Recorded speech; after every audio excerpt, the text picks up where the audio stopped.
Friends అందరికీ. ఇంకో ఈ పాపకైతే 2 నెలలు వెళ్ళి 3వ నెల బరువు చూపించుకోవడానికి మా అంగన్వాడీ సెంటర్కి వచ్చింది. సెంటర్ అంతా ఒకటే చూస్తూ ఉంది నేను ఎక్కడికి వచ్చినా అని. బరువు కొలుస్తున్నాం, ఇప్పుడు ఎత్తు కొలుస్తాను.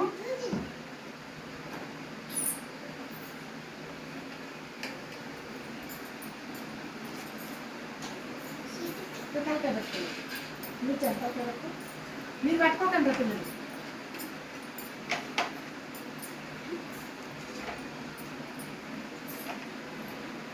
అమ్మో కాలు చూడండి ఎక్కడ తింటుందో.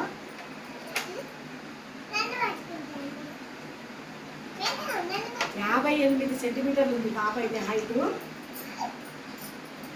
బరువు అయితే 5 కేజీలు ఉంది. చూడు చూడు చూడు ఎక్కడికి వచ్చినావు వచ్చి తల్లి, ఎక్కడికి వచ్చినావు. బాగుందా మన సెంటర్? చూడు చూడు బొమ్మలు ఉన్నాయి చూడలా, వాటి బొమ్మలు ఉన్నాయి చూడు. నువ్వు రోజు పెద్ద అయిన తర్వాత అంగన్వాడికి రావాలి. వస్తావా? వస్తావా? అబ్బో బాయ్ అండి. వీడియో నచ్చితే లైక్ చేయండి.